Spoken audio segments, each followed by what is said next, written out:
Hemos ido descubriendo el mensaje de Jesús a través de parábolas. Y hemos visto 3 parábolas que Jesús comparte la última semana en Jerusalén a un grupo especial de personas. ¿Se acuerdan? Los principales sacerdotes y los ancianos.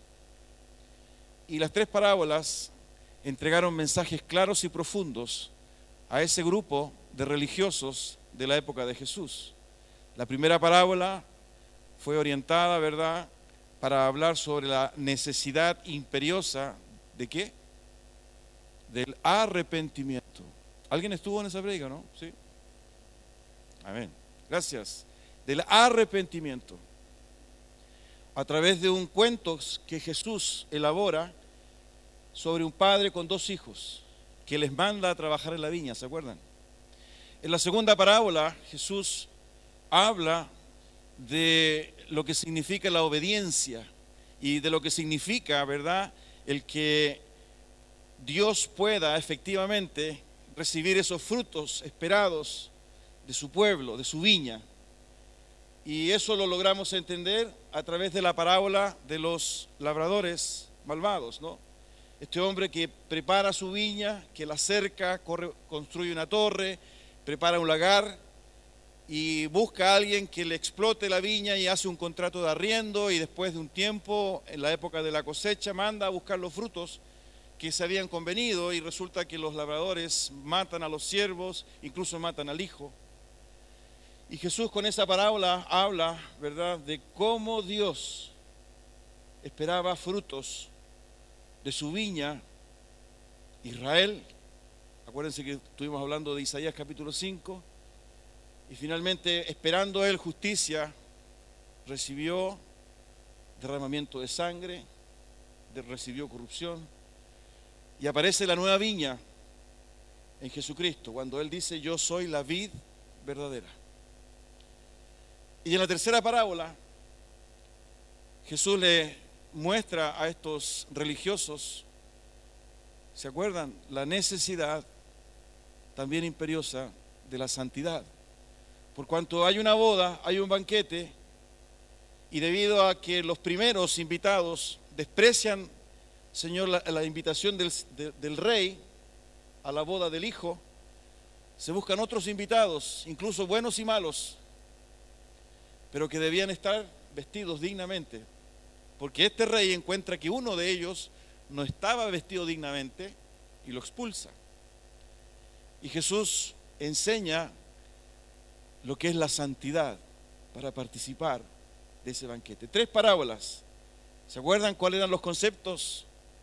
Arrepentimiento, obediencia y santidad. Pero Jesús sigue viviendo, ¿verdad?, esas últimas horas antes de ser arrestado. Y si usted abre su Biblia en Mateo, rápidamente, estamos ahí en el capítulo 22, ¿no? Si seguimos avanzando en el Evangelio de Mateo, usted va a ver que hay diálogos de Jesús con distintos grupos de religiosos, medios políticos algunos. Por ejemplo, si usted va al capítulo 22, ¿verdad?, en el versículo 16, después que él ha contado la parábola de la fiesta de bodas, del banquete, se le acercaron los herodianos, ¿no?, para hacerle preguntas. Fíjense que el versículo 15 dice que le querían sorprender, lo querían tentar, y se le acercan los herodianos en el versículo 16 a hacerle una pregunta sobre los impuestos. El versículo 23 nos muestra que también se le acercan los saduceos, ¿no? Y los saduceos quisieron probarlo haciéndole una pregunta sobre la resurrección. Después, en el versículo 34 y 35 se acercaron los fariseos para precisamente también probarlo y evaluarlo, y le hicieron la pregunta sobre el gran mandamiento. Es decir, en ese tiempo y en esas horas, en esos días, producto de esta enseñanza de Jesús a estos grupos religiosos y medios políticos, genera, ¿verdad?, una expectativa, genera una efervescencia, y empiezan a acercarse grupos a preguntarle, ¿no? A tentarlo, a probarlo. Todo eso lo encontramos aquí en el Evangelio. Se le acercan los herodianos, los saduceos, los fariseos. Finalmente Jesús en el capítulo 23, ahí en Mateo, Él emite juicio respecto de los fariseos, respecto de los religiosos. Y si usted lee después del capítulo 23 se va a dar cuenta, ¿verdad?, que el juicio de Jesús en esos últimos días fue bastante categórico, ¿verdad?, y bastante fuerte con estos grupos de hombres. Por ejemplo, miren lo que dice el capítulo 23, versículo 13. Mas ay de vosotros, escribas y fariseos hipócritas, porque cerráis el reino de los cielos delante de los hombres, pues ni entráis vosotros, ni dejáis entrar a los que están entrando. En el versículo 14, ay de vosotros, escribas y fariseos hipócritas, porque devoráis las casas de las viudas. El versículo 15, ay de vosotros, escribas y fariseos hipócritas, porque recorréis mar y tierra para hacer un prosélito. Y una vez hecho, le hacéis 2 veces más hijos del infierno que vosotros. Miren el versículo 16, ay de vos, etcétera. Versículo 23, ay de vosotros, escribas y fariseos hipócritas, porque diezmáis la menta y el eneldo y el comino, y dejáis lo más importante de la ley, la justicia, la misericordia y la fe. Versículo 25, ay de vosotros, escribas y fariseos hipócritas, porque limpiáis lo de fuera del vaso y del plato, pero por dentro estáis llenos de robo y de injusticia.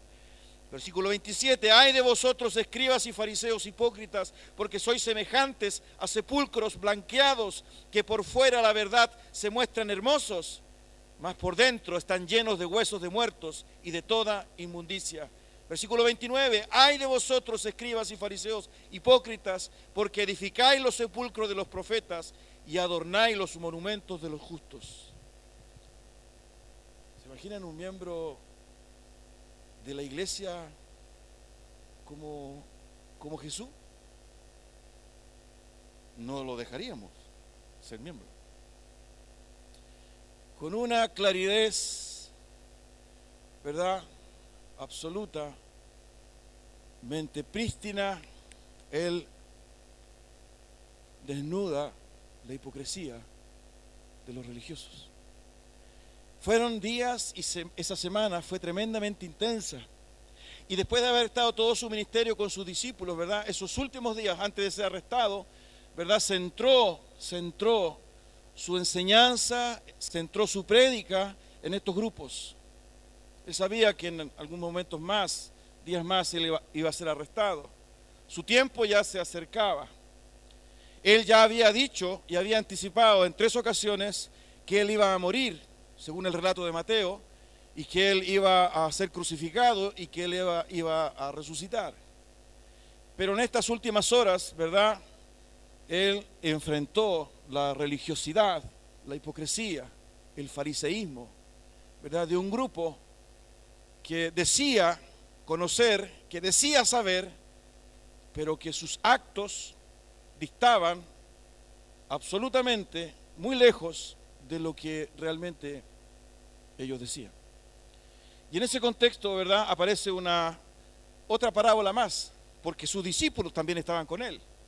Y fíjense que si usted sigue el relato de Mateo, avanzando un poquito más, ¿no?, aparece en el capítulo 24 lo que Jesús ahora comparte con sus discípulos de lo que van a ser los últimos tiempos. Y en el capítulo 24 aparece las señales, según el Evangelio de Mateo, de cómo va a ser el fin. Y él comparte derechamente en el versículo 4, 5 en adelante, dice, porque vendrán muchos en mi nombre diciendo, yo soy el Cristo, y a muchos se engañarán. Y oiréis de guerras y rumores de guerras. Mirad que no os turbéis, porque es necesario que todo esto acontezca, pero aún no es el fin. Porque se levantará nación contra nación y reino contra reino, y habrá pestes y hambres y terremotos en diferentes lugares, y todo esto será principio de dolores. Jesús está entregando su mensaje, su palabra, y ahora está abordando, ¿verdad?, la perspectiva futura. Está con sus discípulos y lo que va a ocurrir.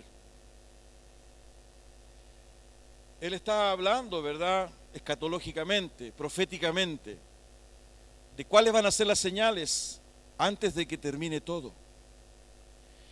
Y en ese contexto, ¿verdad? Incluso él comparte, si usted se fija en el versículo 29, la tremenda noticia que él ya de alguna forma venía anticipando de que él iba a regresar.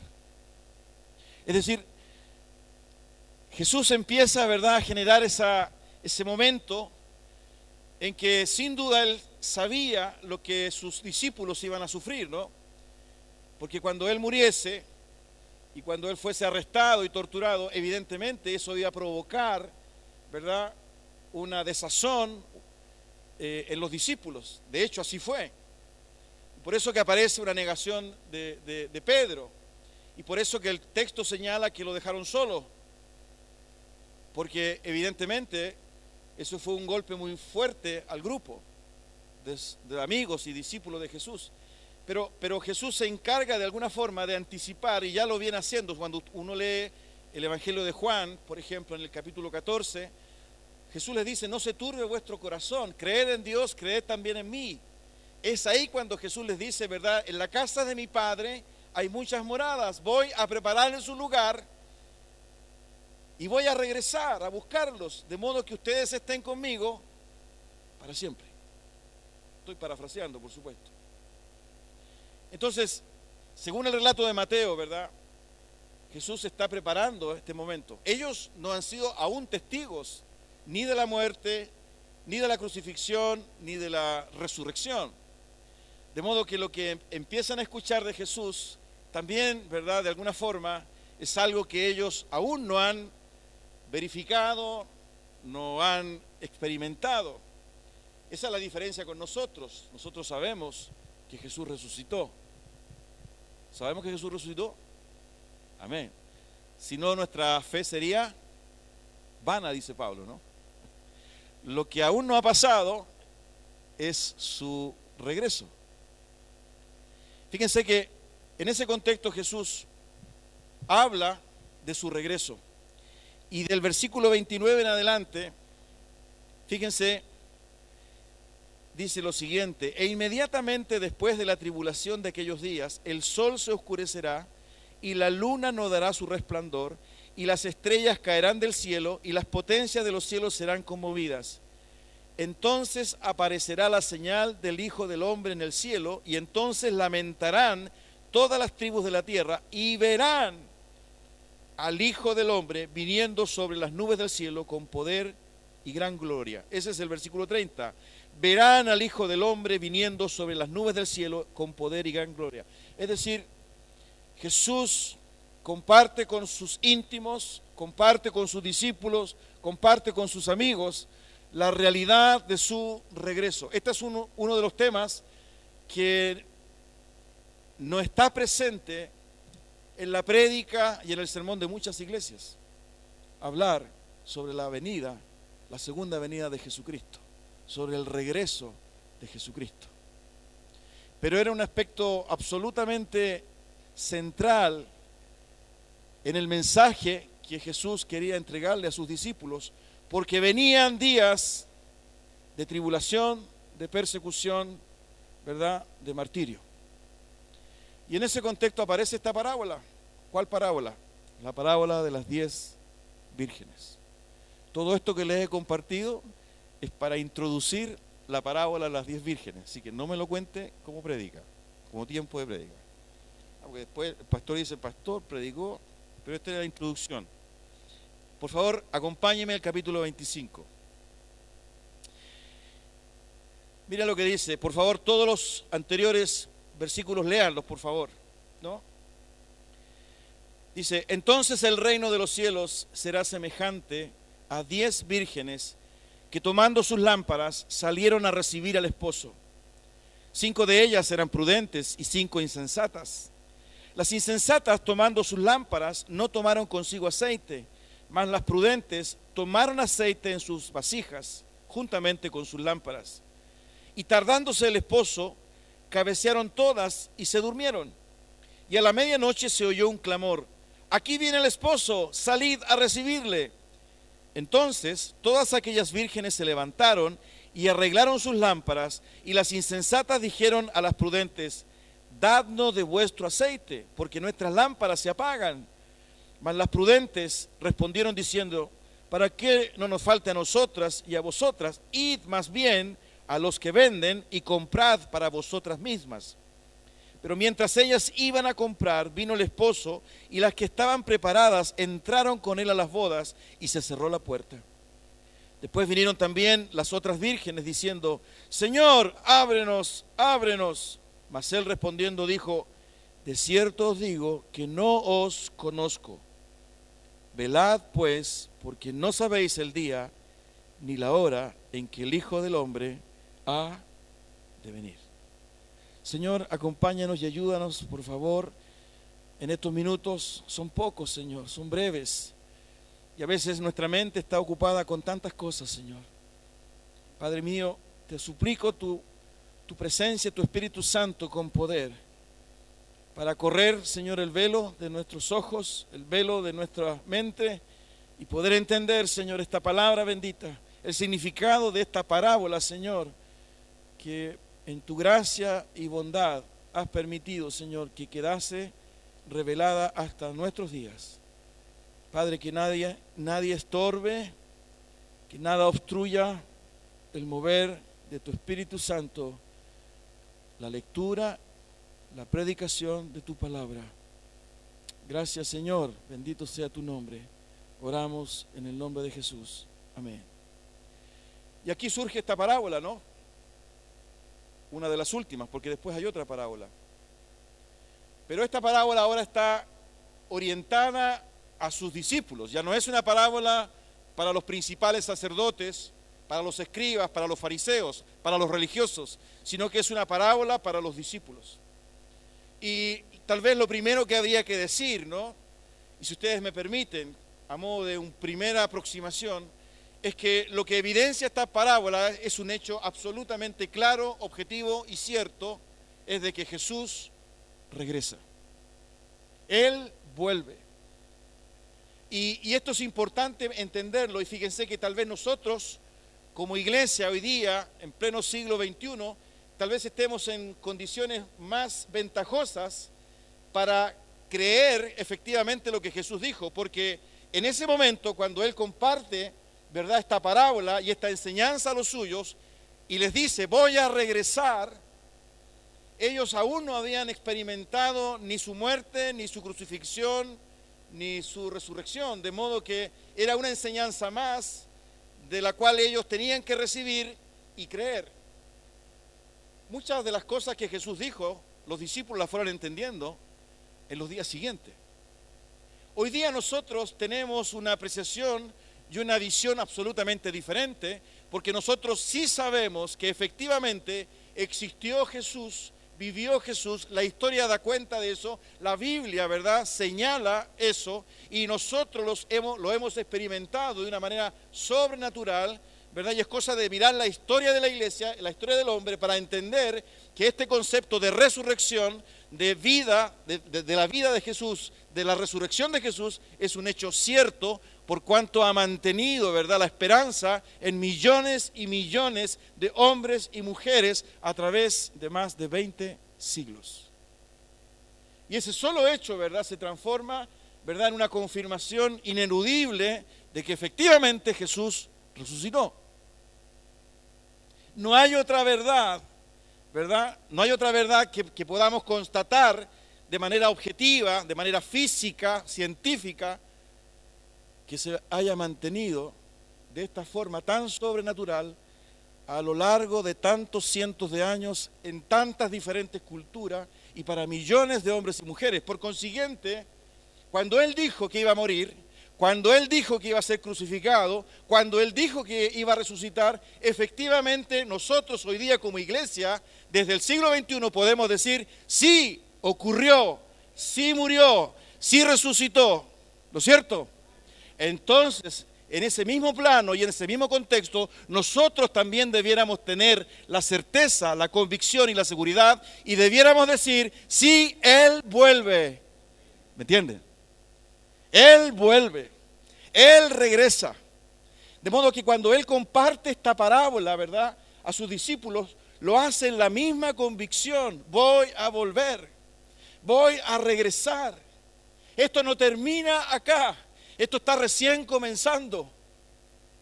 Jesús sabía que se enfrentaba, ¿verdad?, a corazones, a vidas débiles y frágiles. Siempre de alguna forma hemos caracterizado a los discípulos, gente común y corriente, gente sencilla, algunos de ellos incluso con instrucción básica, no preocupados de oficios. Sin embargo, Jesús ve en ellos lo que ellos mismos no veían en sí mismos. Ustedes son la sal de la tierra, ustedes son la luz del mundo. Y en esa certeza Jesús comparte secretos, misterios, revelaciones espirituales que se fueron confirmando a través de la historia de la iglesia. Absolutamente.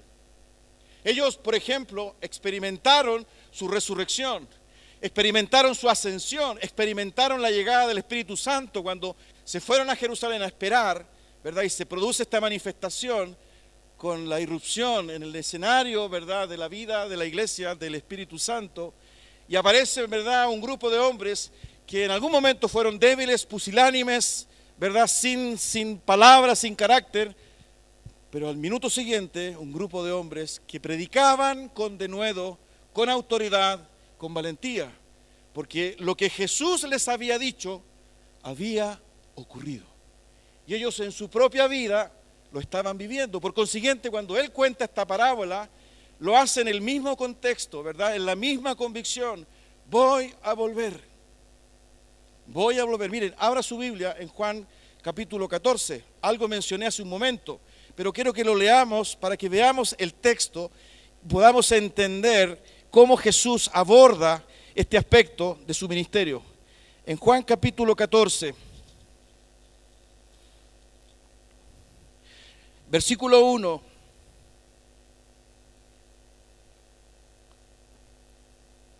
No se turbe vuestro corazón. Creéis en Dios, creed también en mí. En la casa de mi Padre muchas moradas hay. Si así no fuera, yo os lo hubiera dicho. Voy pues a preparar lugar para vosotros. Y si me fuere y os preparare lugar, vendré otra vez. Y os tomaré a mí mismo, para que donde yo estoy, vosotros también estéis. ¿Hay duda de esto? Iglesia, ¿hay duda de esto?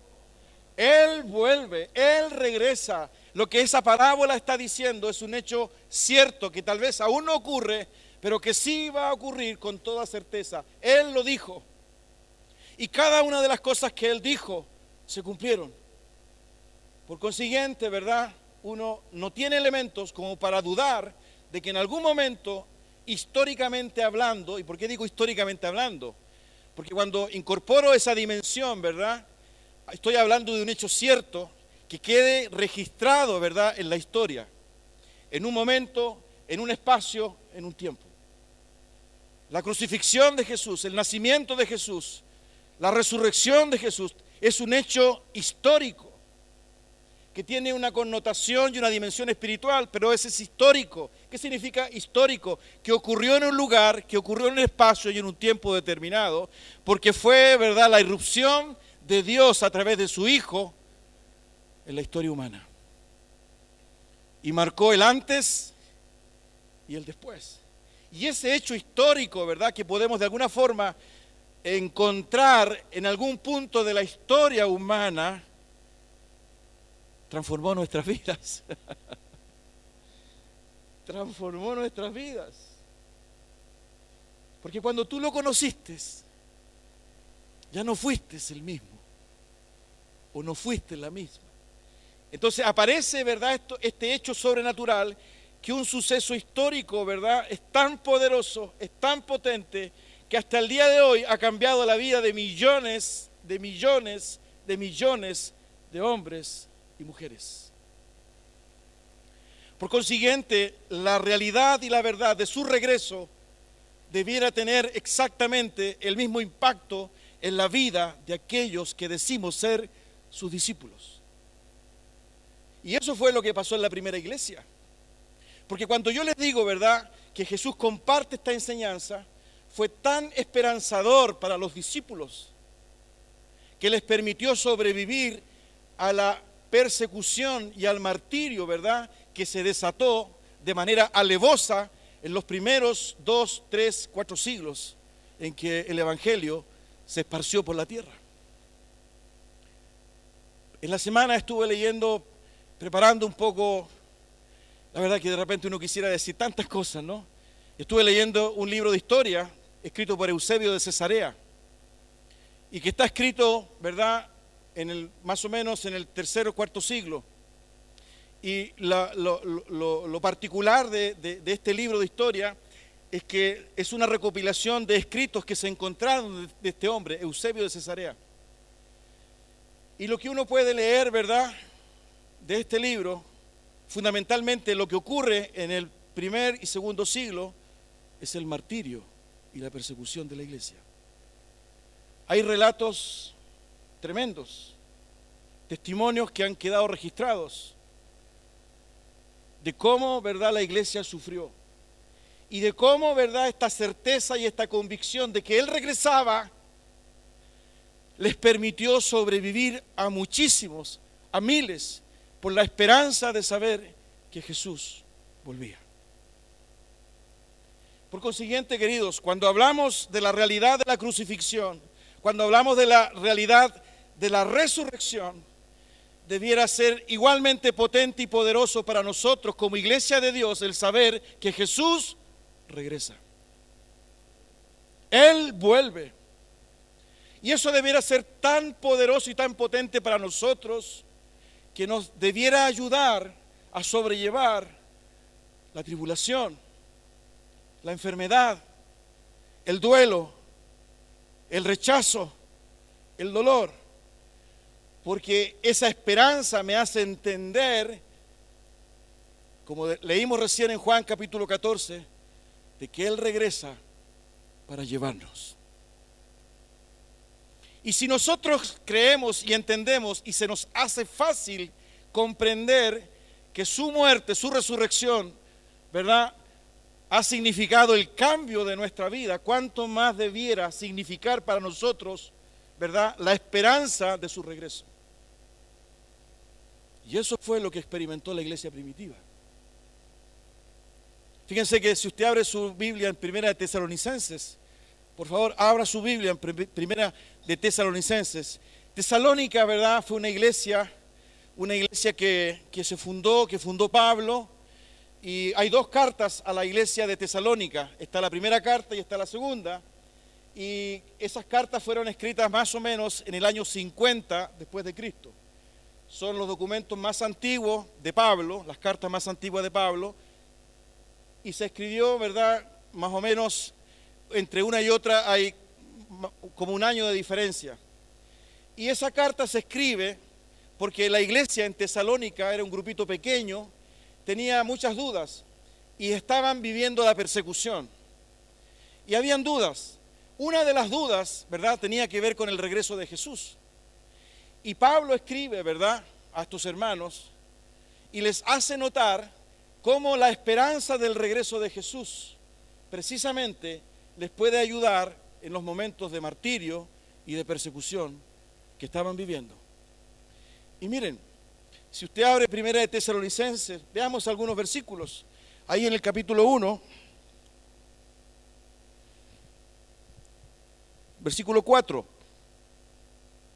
Porque conocemos, hermanos amados de Dios, vuestra elección, pues nuestro evangelio no llegó a vosotros en palabras solamente, sino también en poder, en el Espíritu Santo y en plena certidumbre, como bien sabéis cuáles fuimos entre vosotros por amor de vosotros. Y fíjense en el versículo 6, y vosotros vinisteis a ser imitadores de nosotros y del Señor, recibiendo la palabra, es decir, el evangelio, ¿no?, recibiendo la palabra en medio de gran tribulación, con gozo del Espíritu Santo. Ustedes recibieron el evangelio en medio de gran tribulación. Y más adelante, ¿verdad?, sigue el apóstol escribiendo, y fíjense, veamos el versículo 9, porque ellos mismos cuentan de nosotros la manera en que nos recibisteis y cómo os convertisteis de los ídolos a Dios para servir al Dios vivo y verdadero y esperar de los cielos a su Hijo. Ustedes recibieron el Evangelio, recibieron la palabra de Dios en medio de dificultades, de crisis, en medio de tribulación. Pero esa palabra, esa realidad, ese Evangelio, ¿verdad?, les ha permitido tener la esperanza de esperar, valga la redundancia, el regreso de Jesucristo. Por consiguiente, amados, existe en nosotros esa misma solicitud de anhelar el regreso de Jesucristo. Por ahí hay algunos teólogos, ¿verdad?, que opinan de que la iglesia se le ha olvidado que Jesús dijo que iba a regresar. Y hoy día, ¿verdad?, se vive más bien un evangelio, un cristianismo acomodaticio. Y como estamos también, ¿verdad?, y como no somos perseguidos, y como no somos martirizados, y como de alguna forma, ¿verdad?, esta lógica de sociedad o sistémica, ¿verdad?, nos ha adormecido, pareciera que incluso hasta medio inoportuno podría ser el regreso de Jesús. Estamos también. Lo estamos pasando chancho. ¿No es cierto? No somos perseguidos, tenemos problemas económicos, pero fíjense que lo que de alguna forma ironizo tiene que ver precisamente con la historia de la iglesia. Esta convicción y esta certeza estuvo presente precisamente en esos momentos álgidos de sufrimiento de la iglesia. Enfrentar, ¿verdad?, las fieras, enfrentar, ¿verdad?, las hogueras, enfrentar el despojo, enfrentar la tortura. Y no quiero ser dramático, no quiero que se vaya de acá, ¿verdad?, con un tremendo cargo de conciencia. No vuelvo más a esa iglesia porque ese pastor me tiene hasta acá. Yo quiero escuchar algo que me bendiga, ¿no? Algo que me... Pero la palabra de Dios es así de fuerte. Recién vimos cómo Jesús aborda la religiosidad. Lo que pasa, queridos, ¿verdad?, que en esta parábola hay una enseñanza clara. Ustedes la leyeron. Hay 5 vírgenes que tienen sus lámparas preparadas, encendidas, con aceite suficiente. Y hay 5 otras que no tienen el aceite suficiente y que no alcanzan a entrar a la boda. Es decir, lo que de alguna forma Jesús quiere sostener no solo es la certeza y la convicción de su regreso, sino que además hay un grupo que no va a estar preparado para cuando Él regrese y vuelva a buscar su iglesia. Por consiguiente, queridos, no solo hay una buena noticia de parte de Jesús a través de esta parábola, sino que también hay un desafío para preguntarnos en qué grupo estamos. El grupo de las doncellas o de las vírgenes eficientes, preparadas, con sus lámparas encendidas y con suficiente aceite, o en el grupo, ¿verdad?, de aquellas vírgenes y doncellas que si bien puede estar encendida la lámpara, no tiene aceite suficiente como para esperar, ¿verdad?, el regreso del novio, porque aquí hay otra verdad, tercera verdad: nadie sabe cuándo Él va a venir. Nadie sabe cuándo Él va a venir. Entonces hay diferentes aspectos que nosotros encontramos en esta parábola y que también hoy día nos confronta a nosotros. Jesús usa una figura y una costumbre de la época. En aquella época, cuando había un matrimonio, ¿verdad?, la novia tenía amigas. Este concepto de virgen significa que eran solteras.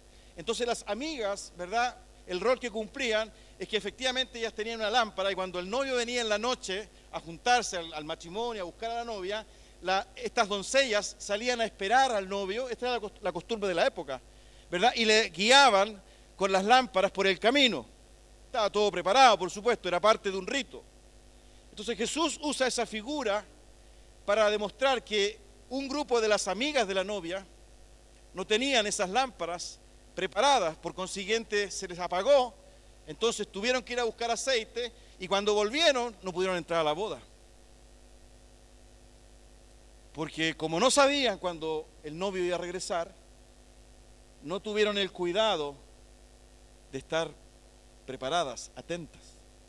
Si usted se fija en la última frase de Jesús cuando cuenta esta parábola, fíjense cómo Él inmediatamente sitúa esta parábola, ¿verdad?, en medio de sus discípulos. Versículo 13 de Mateo 25. Velad pues, porque no sabéis el día ni la hora en que el Hijo del Hombre ha de venir. Fíjense que en la versión NTV, que la tengo acá, dice, por tanto, agregó Jesús, manténgase despiertos, porque no saben ni el día ni la hora. ¿Qué querrá decir con eso de la lámpara, de estar preparados? Porque podemos sentir gozo, alegría, y efectivamente, ¿verdad?, esta convicción de que Él regresa puede animarnos. Y tal vez esa pueda ser la primera aproximación. Él vuelve, Él dijo que volvía, Él dijo que iba a preparar un lugar para que yo estuviese con Él. Es decir, la muerte o la contingencia, ¿verdad?, ya no tiene ese poder determinista sobre mí, porque mi vida se proyecta en la perspectiva de que Él regresa. Es decir, la muerte no tiene poder sobre mí, la enfermedad no tiene poder sobre mí, porque mi vida, ¿verdad?, se explaya, mi vida se proyecta hacia el más allá, hacia la eternidad, porque Él dijo que regresaba y que venía por mí. Y eso me permite enfrentar el conflicto, eso me permite enfrentar la discriminación, etcétera, etcétera, etcétera. Pero viene la segunda pregunta. ¿Estás preparado? ¿Estás preparado? Porque a lo mejor puedes vivir con esa esperanza que no se materializa nunca en una vida preparada, porque no sabes cuándo Él regresa, porque no sabes, hay señales, esas son las señales que Él mismo dio en esos versículos y capítulos que te leí antes. Hay señales y hay consenso, ¿verdad?, de que estamos viviendo los últimos tiempos. Bueno, la verdad es que la iglesia primitiva creyó que el regreso de Jesús era inminente. Uno de los problemas que tenían los hermanos en Tesalónica es que algunos de los hermanos de la iglesia no trabajaban y no querían trabajar. ¿Y por qué? Porque era tan inminente el regreso de Jesús que ¿para qué trabajaban? Entonces comenzaron a ocurrir problemas en la iglesia, ¿verdad? Porque al no trabajar ellos obviamente que seguían teniendo sus necesidades, ¿verdad? Por eso que Pablo, ¿verdad?, en una parte de las cartas dice, el que no trabaje, no coma. Porque para ellos el regreso de Jesús era inminente. Incluso había otros, si usted lee en Primera de Tesalonicenses, que tenían problemas con sus parientes, porque algunos de sus familiares habían muerto. Entonces ellos decían, bueno, si se murió y viene Jesús, ¿cómo se van a ir al cielo? Y por eso Pablo aborda, ¿verdad?, la resurrección. Cuando Jesús venga, van a resucitar los muertos. Eso lo aborda en Primera de Tesalonicenses. Distintas inquietudes que habían en la iglesia. Pero este elemento, ¿verdad?, que señala Jesús de estar preparados, también lo menciona Pablo en Primera de Tesalonicenses. Mire lo que dice en el capítulo 5.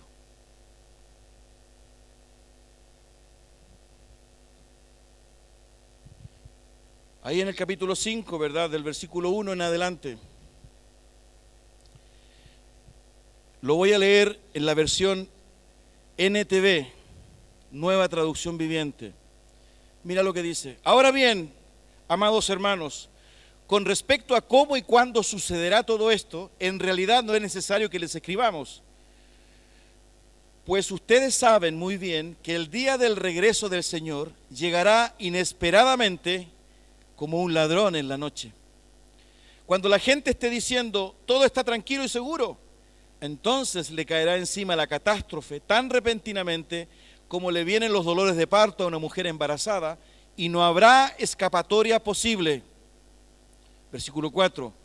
Pero ustedes, amados hermanos, no están a oscuras acerca de estos temas, y no serán sorprendidos cuando el día del Señor venga como un ladrón, pues todos ustedes son hijos de la luz y del día. No pertenecemos a la oscuridad y a la noche.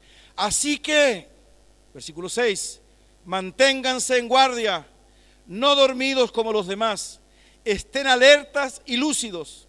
Es en la noche cuando la gente duerme y los bebedores se emborrachan, pero los que vivimos en la luz estemos lúcidos, protegidos por la armadura de la fe y del amor, y usemos por casco la confianza de nuestra salvación. Versículo 9. Pues Dios escogió salvarnos por medio de nuestro Señor Jesucristo y no derramar su enojo sobre nosotros. Cristo murió por nosotros para que estemos vivos o muertos cuando regrese, podamos vivir con Él para siempre. Y mire lo que dice el versículo 11. Así que aliéntense y edifíquense unos a otros, tal como ya lo hacen. Esperanza. Está absolutamente acotado. Ustedes, hermanos, el mismo llamado. Será como ladrón en la noche. Muchos no lo van a esperar. Pero ustedes sí están preparados para esperarlo. Por consiguiente, ¿verdad?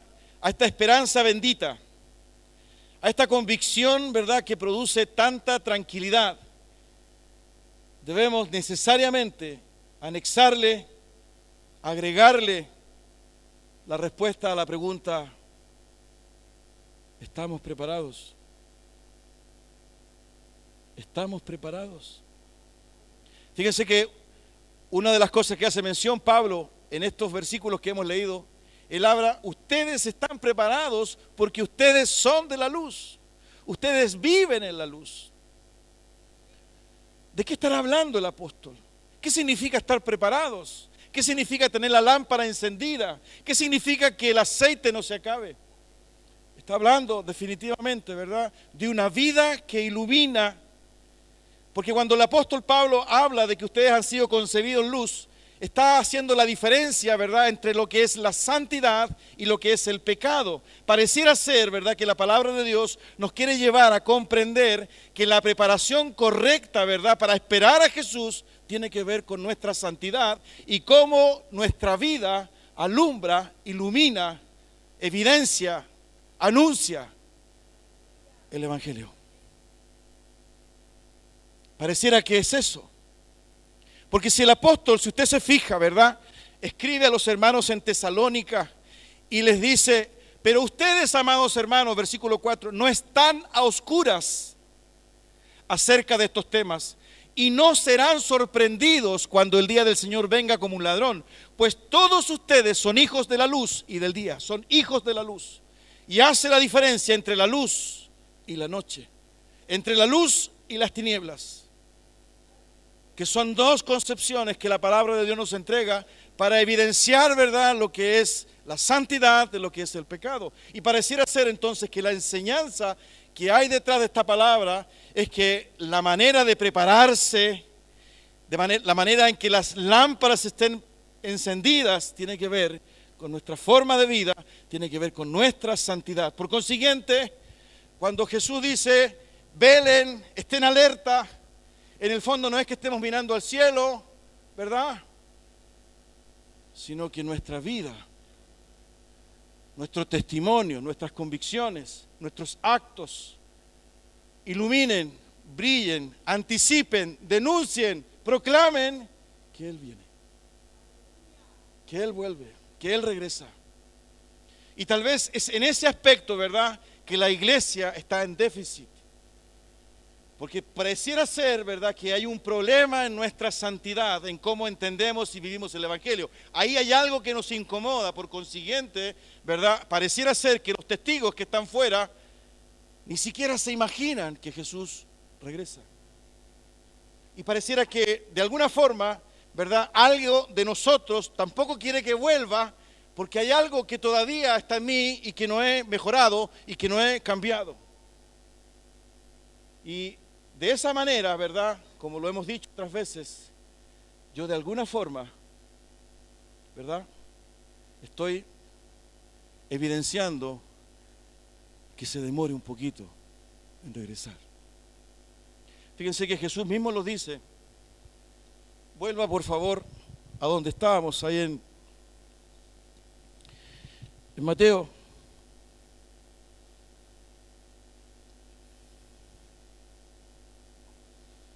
Fíjense en el capítulo 24.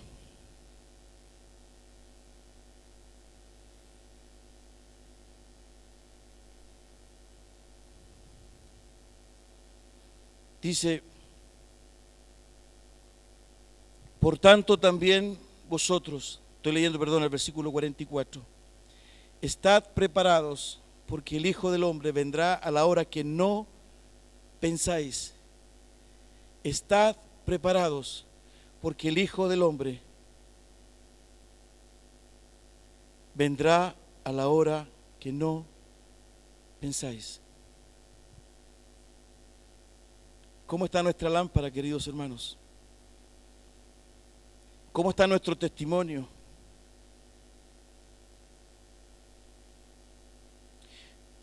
¿Cómo está nuestra santidad delante del Señor?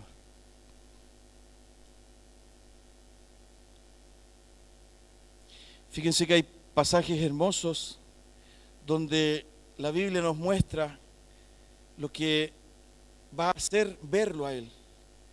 Por ejemplo, en Primera de Juan, capítulo 3, versículo 2 dice, queridos amigos, ya somos hijos de Dios, pero Él todavía no nos ha mostrado lo que seremos cuando Cristo venga.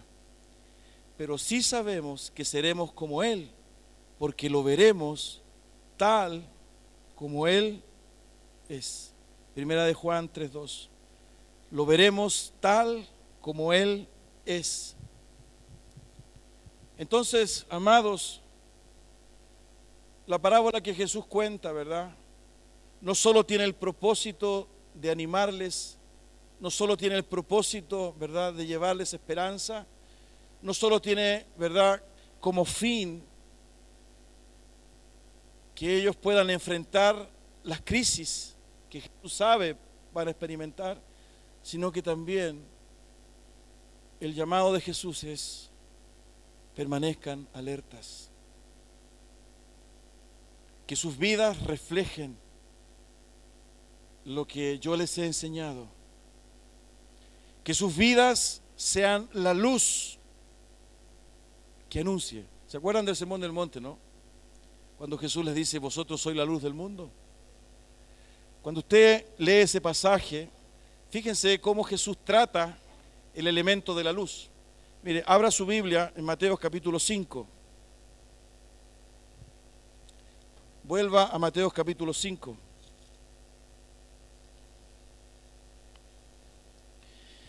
Versículo 14. Vosotros sois la luz del mundo. Mateo 5:14. Una ciudad asentada sobre un monte no se puede esconder, ni se enciende una luz y se pone debajo de un almud, sino sobre el candelero y alumbra a todos los que están en casa. Alumbra. Así alumbre vuestra luz delante de los hombres, para que vean vuestras buenas obras y glorifiquen a vuestro Padre que está en los cielos. Así alumbre vuestra luz, así alumbre vuestra vida, así alumbre vuestra lámpara, para que glorifiquen a vuestro Padre que está en los cielos. Por consiguiente, ¿verdad?, esta lámpara de la cual habla Jesús es nuestra propia vida, es nuestro propio testimonio. Y el estar preparados para que Jesús regrese, o cuando Él regrese, necesariamente tiene que hacernos entender que está vinculado a la santidad, porque sin santidad nadie verá al Señor. Entonces, hermanos amados, el desafío que Jesús deja a sus discípulos es grande. El desafío que deja a sus amigos es grande, hasta el día de hoy. Si anhelamos realmente que Él regrese, debemos cuidar nuestra forma de vida. Pero lo hermoso, ¿verdad?, es que Jesús habla del aceite. Y usted sabe que en la Biblia, el aceite, ¿qué simboliza? El Espíritu Santo. El aceite, ¿verdad?, es un líquido, en fin, que se usó permanentemente, ¿verdad? Y está en la historia que se relata en la Biblia. Y aparece, ¿verdad?, por ejemplo, en el Antiguo Testamento cuando se ungía a un rey, a un sacerdote, ¿verdad?, y se frotaba con aceite su cabeza. En los Salmos también está presente el aceite, como esta simbología.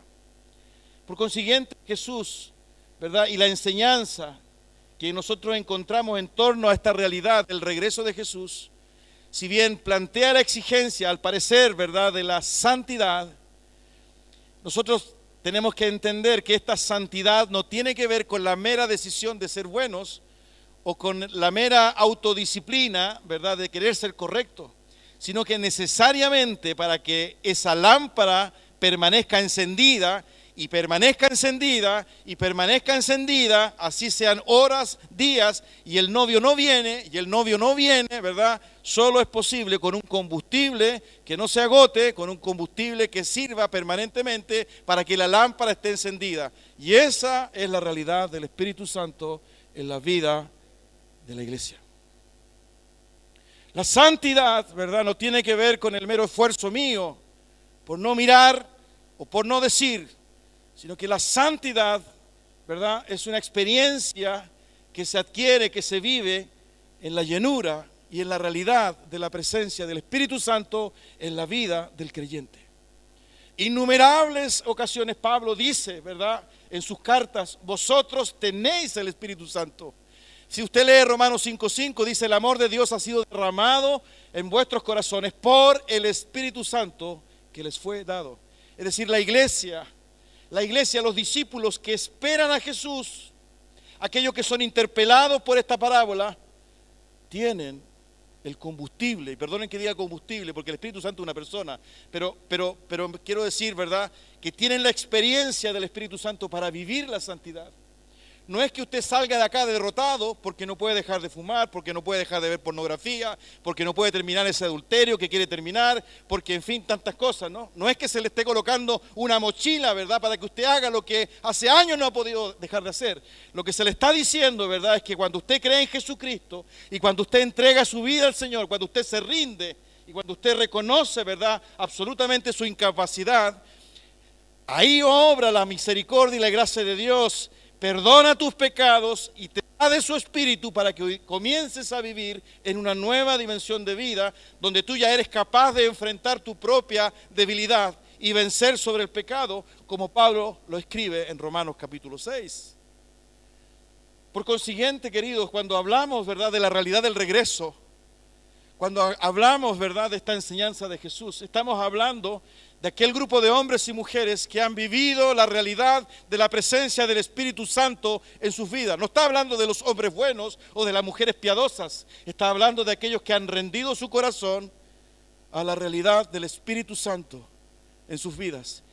Y sus vidas son gobernadas por ese Espíritu Santo, no por buenas intenciones,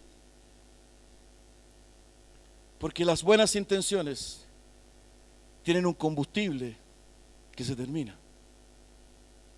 Yo puedo proponerme ser bueno y me dura exactamente hasta cuando me subo al auto y salgo, ¿verdad?, a la Alameda.